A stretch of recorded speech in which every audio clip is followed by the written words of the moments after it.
خیال نہ آتا کہ جب یہ خود ہی پردے کے اندر رہی ہے تو ہم کیوں ان کے لیے راستہ چھوڑے؟ تو یہ لباس اور یہ پردہ ہماری ماں بہن کی عزت بڑھا دیتا ہے، اور اسی عزت کے ساتھ جب ہماری ماں بہن باہر نکلتی ہے تو وہ ایک عزت کے مقام پر رہتی ہے اور لوگوں کی نگاہ میں ان کی عزت ہوتی ہے، اور جب اس کے الٹا ہوتا ہے تو پھر عزت نہیں ہوتی۔ میرے بزرگوں کبھی ایسا بھی ہوا ہے کہ آپ پیٹرول بھی ڈال دیجئے اور آگ بھی لگا دیجئے اور آپ یہ گمان کریں کہ اب پیٹرول کے اندر آگ نہیں لگے گی؟ کیا ایسا بھی ہو سکتا ہے کیا؟ اللہ تعالیٰ نے پیٹرول کے اندر یہ تاثیر رکھی ہے کہ وہ آگ کو پکڑے گا اور اس میں آگ لگے گی۔ کیا کبھی ایسا بھی ہو سکتا ہے کیا کہ آپ کسی آدمی کو زہر دے اور یہ سوچے کہ وہ آدمی نہ مرے؟ ہاں، وہ الگ بات ہے کہ اگر اللہ تعالیٰ کو اس کی زندگی دینی ہوگی تو اس پر کوئی اثر نہیں ہو سکتا، لیکن میرے بزرگوں اور میرے نوجوان بھائیوں، جب پیٹرول کے اندر یہ طاقت بخشی ہے کہ وہ آگ کو پکڑے تو زہر کے اندر بھی یہ طاقت ہے کہ وہ اپنا اثر دکھائے۔ تو آپ یہ بتائیے کہ جب ہم گھر میں زندگی گزارتے ہیں یا ہم دوسری دعوتوں میں جاتے ہیں اور جب ہم کھانا کھاتے ہیں یا ہم دیکھتے اور باتیں کرتے ہیں اور جب ہمارے بیچ میں ایسی ماں بہن ہوتی ہے کہ جن کے اوپر کوئی دوپٹہ نہیں ہوتا، جن کا کوئی لباس ایسا نہیں ہوتا کہ جس کو اچھے طریقے سے لباس کا نام دیا جائے، تو آپ یہ بتائیے کہ کہاں سے پھر عزت ہوگی؟ کہ شیطان اپنا کام نہیں کرے گا؟ آپ یہ سوچنے لگے کہ وہاں پر ہماری ماں بہن بیٹی اور محفوظ رہ جائے گی، تو کیسے محفوظ رہ جائے گی؟ یہ بتائیے کہ شیطان اپنا کام نہیں کرے گا؟ لیکن یہ ساری چیزیں ہمارے دلوں کے اندر نہیں آتی۔ تو یہ حال ہے۔ ایک وقت یہ تھا کہ انہی ماں اور بہنوں نے بڑی بڑی قربانیاں پیش کی ہے، اور یہ نہیں ہم نے اپنی آنکھوں سے دیکھا ہے۔ ضلع مظفر نگر کے اندر ایک گاؤں پڑتا ہے باغوں والی، اور اس کے اندر بہت بڑا مدرسہ ہے، اور میں آپ کو یہ بتا دوں کہ جب اس گاؤں کے اندر جلسہ ہوتا ہے یا کوئی پروگرام ہوتا ہے تو ہماری ماں اور بہنیں آگے آتی ہیں، اور جب وہاں پر، اس لیے کہ میں نے بھی وہاں پر تعلیم حاصل کی ہے، حفظ کیا ہے، اور اس وقت میری عمر کم تھی، لیکن اس وقت حال یہ تھا کہ ایک مرغی کا انڈا جب وہ وہاں پر نیلام ہوتا تھا تو میرے بزرگوں 1 لاکھ میں نہیں، 2 لاکھ میں نہیں، بلکہ وہ 3 لاکھ کے اندر نیلام ہوتا تھا، اور کمال کی بات یہ تھی کہ نیلام ہونے کے بعد وہ انڈا پھر دوبارہ مدرسے میں ہی پہنچ جاتا تھا۔ لیکن اب ایسا نہیں ہے۔ اب اس لیے ایسا نہیں ہے کہ ہم یہ سمجھتے ہیں کہ جو بچے ہیں جو تعلیم حاصل کرتے ہیں یا جو یہ مدرسے ہیں یا مساجد ہے، ہم نے ان کی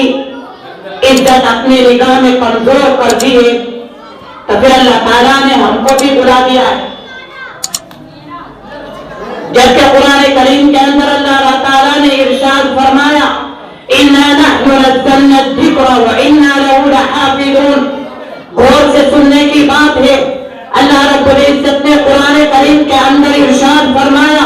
ہم نے اس قرآن کو نازل کیا اور ہم اس کی حفاظت کرنے والے ہیں۔ تو یہاں پر یہ سمجھنے کی بات ہے کہ اللہ رب العزت لوگوں کو یہ کہہ رہا ہے کہ آپ جن چیزوں کو چھوٹا سمجھتے ہیں، جن چیزوں کا آپ گری ہوئی نظروں سے دیکھتے ہیں، اور جن بچوں کو آپ کوئی چیز نہیں مانتے اور جن کی محنت کو آپ کوئی محنت نہیں سمجھتے اور جن کے چلنے کو آپ یہ سمجھتے ہیں کہ ان کا چلنا کوئی آسان ہے، میرے بزرگوں اور میری ماں اور بہنوں، میرے نوجوان بھائیوں، یہ جو بچے ہیں یہ ہمارے قوم کا فیوچر ہے، اور یہ جو مسجد ہے اللہ تعالیٰ کا گھر ہے، اور جو یہ مدارس ہے، جیسا کہ میں نے آپ کو بتایا تھا کہ 1866 کے اندر دارالعلوم دیوبند کی بنیاد رکھی گئی، اور دارالعلوم دیوبند کا کارنامہ آپ دیکھ لیجئے کہ اس کا کارنامہ کتنا ہے۔ اگر کہیں پر ہم کو یہ مساجد نظر آ رہی ہے تو یہ دارالعلوم دیوبند کی دیر ہے، خدا کی قسم اگر یہ ہم کو ایمان مل رہے ہیں تو یہ دارالعلوم دیوبند کی دیر ہے، اگر ہم کو یہ مفتیان کرام نظر آ رہے ہیں تو یہ دارالعلوم دیوبند کی دیر ہے، اگر یہ مائیں بہنیں ہماری عزت کر رہی ہے تو یہ دارالعلوم دیوبند کی دیر ہے، اگر کوئی بیوی ہماری عزت کر رہی ہے تو یہ دارالعلوم دیوبند کی دیر ہے، اگر یہ بچے کچھ کر رہے ہیں تو یہ دارالعلوم دیوبند کی دیر ہے۔ اور میں اس سے بڑھ کر یہ کہتا ہوں کہ ہم یہاں پر جو بیٹھے ہیں اور آسان کے ساتھ زندگی گزار رہے ہیں یہ دارالعلوم دیوبند کی دیر ہے۔ اگر ہمارے علماء کرام کی قربانیاں نہ ہوتی، اگر انہوں نے پھانسی کے پھندے کو اپنے گلے سے نہ لگایا ہوتا تو آپ یہ بتائیے کہ کیا ہندوستان کو آزادی مل جاتی؟ اگر ہمارے ہندو بھائی اور دوسرے مذہب کے لوگ جتنے بھی ہیں اگر یہ سب مل کر مسلمان اور دوسرے مذہب کے لوگ مل کر اس ہندوستان کو آزاد نہ کراتے تو آپ یہ بتائیے کہ کیا آج ہم انگریزوں کے غلام نہ ہوتے؟ آج جو انگریز کہتا تو ہم اسی چیز کو کرتے۔ میں اس لیے کہتا ہوں کہ میرے بزرگوں اور میرے نوجوان بھائیوں، ہمیں سمجھنے کی ضرورت ہے کہ ہم اپنے اولاد کو کس طریقے سے تربیت دے رہے ہیں۔ ایک ننھی سی بچی جب کلمہ سنا رہی تھی تو میں اس کی عمر کو دیکھ رہا تھا اور میں تعجب کر رہا تھا کہ چھوٹی سی بچی دیکھو اس کو پورا کلمہ یاد ہے، جبکہ ہماری عادت تو یہ ہے کہ ہم بوڑھے ہو جاتے ہیں اور ہم چلنے پھرنے کے لائق نہیں رہتے اور ہمارا کلمہ درست نہیں رہتا۔ تو آپ یہ بتائیے کہ جس کا کلمہ درست نہ ہو اور جس کی نماز درست نہ ہو تو اس کو ملک کی تاریخ کہاں یاد ہو؟ یہی بچے اور بچیاں ہیں کہ ان کی حوصلہ افزائی ہونی چاہیے اور ہم بڑھ چڑھ کر حصہ لیں، اور حصہ یہی نہیں کہ ہم صرف زبان سے یہ الفاظ کہہ دیں کہ ماشاءاللہ بہت اچھا پروگرام پیش ہوا ہے اور امام صاحب نے بہت اچھی محنت کی ہے، بلکہ ہم ہر طریقے سے اس میں حصہ لیں، اپنی جان و مال کے اعتبار سے بھی، اور جو اللہ تعالیٰ نے ہم کو نوازا ہے اس مال و دولت کے اعتبار سے بھی، اور پھر جب آئندہ ہم پروگرام پیش کریں تو ہم امام صاحب کے برابر کے ساتھ شریک ہو کر ان سے پوچھے کہ کس طریقے سے ہمیں کیا کرنا ہے۔ میرے مسلمان بھائیوں، ہماری ذمہ داری یہ ہے کہ ہمارا حق بنتا ہے کہ ہم امام صاحب سے بار بار پوچھیں، اور یہ اپنے خوش قسمتی سمجھنی چاہیے کہ امام صاحب آپ یہ بتا دیجئے کہ آج مسجد میں کس چیز کی ضرورت ہے، آپ یہ بتا دیجئے کہ آج کس چیز کی ضرورت ہے، تاکہ اللہ تعالیٰ نے جو مال و دولت دی ہے ہم اس کو دین کی خاطر لگا دے، اور اللہ رب العزت اس پیسے کو، اور پیسہ دیکھو میرے بھائیوں کم اور بتی کی بات نہیں ہوتی، کم اور زیادہ کی بات نہیں ہوتی، 1 روپے اور لاکھ روپے کی بات نہیں ہوتی، اگر آپ نے ٹھیک نیت کے ساتھ اللہ تعالیٰ کی راہ میں اس کے دین کی خاطر، اس کی مسجد کی خاطر، اور یہ جو بچے ننھے ہیں ان کی خاطر، ان کی تعلیم کی خاطر اگر آپ نے اپنی نیت درست کرنے کے ساتھ ساتھ 1 روپیہ بھی دیا تو خدا کی قسم اللہ تعالیٰ کے یہاں پر وہ 1 روپیہ آپ کو کچھ اندر گرا سکتا ہے، وہ ہماری نظر میں کم ہے، وہ اللہ تعالیٰ کی نگاہ میں کم نہیں ہے۔ تو جو میں بیان کر رہا تھا کہ بابو والی کے اندر میں نے اپنے خود آنکھوں سے دیکھا ہے کہ ماں اور بہنوں کا یہ حال تھا کہ جو چیز وہ پہنتی تھی تو وہ بچوں کو بلا بلا کر ان کو دیتی تھی، اور جن کے پاس روپیہ پیسہ ہوتا تھا وہ ان کو دیتی تھی۔ اور آپ کو ایک واقعہ بتا دوں، اور واقعہ بہت غور سے سننے کا ہے۔ جو وہاں کے مؤذن صاحب تھے، ایک مرتبہ وہ بیان کر رہے تھے کہ راتوں میں بھی کچھ تو اللہ تعالیٰ کے بندے ایسے ہیں کہ وہ چپ چاپ آتے ہیں اور رسید کٹوا کر لے جاتے ہیں، وہ یہ کہتے ہیں کہ دیکھو یہ آپ کو معلوم ہے، مجھے معلوم ہے اور اللہ تعالیٰ کو معلوم ہے، تو آپ یہ بتائیے۔ لیکن ہمارا حال تو دیکھیے کہ اگر کوئی بھی بات آ جائے اور کہیں پر ہم کو جانا پڑ جائے اور کوئی پروگرام پیش ہو تو ہم کتنا کتنا پیسہ خرچ کرتے ہیں۔ کیا کبھی ہم نے یہ بھی غور کیا کہ جو اللہ تعالیٰ نے مال و دولت دی ہے وہ ہم نے کہاں خرچ کی، کہاں پر لگائی؟ کیا اللہ تعالیٰ اس کو نہیں پوچھے گا؟ آج جو معاشرے کا حال ہے، کہ اللہ تعالیٰ ہم سے نہیں پوچھے گا کہ اے نوجوان، اگر تو نے ایسا راستے اختیار کیا کہ تیرے اس راستے کو اختیار کرنے کے بعد اگر آپ نے اس کے اندر روپیہ اور پیسہ لگایا تو آپ اللہ تعالیٰ کے سامنے جب حاضری ہوگی آپ کی، اللہ تعالیٰ پوچھے گا کہ جو بھی لوگ اور جو بھی بچے اس راستے پر چلے اس کے ذمہ دار آپ ہیں۔ اس لیے کہ آپ نے اس راستے کو اختیار کروایا۔ صدقہ جاریہ یہی تو ہوتا ہے میرے بزرگوں، کہ اس کا ثواب برابر ملتا رہے۔ کسی نے کوئی کام کروایا تو اس کا ثواب اس کے مرنے کے بعد تک بھی ملتا رہتا ہے، یہی صدقہ جاریہ ہوتا ہے۔ تو آج ہم یہاں پر یہ عہد کر کے اٹھے اور میری میں بہن بھی یہ عہد کرے کہ آج کے بعد جو ہماری زندگی ہوگی وہ اسلام کے مطابق ہوگی، ہمارا لباس اسلام کے مطابق ہوگا، شریعت کے مطابق ہوگا، اور ہمیں اگر کہیں پر جانے کی ضرورت پڑے گی تو ہم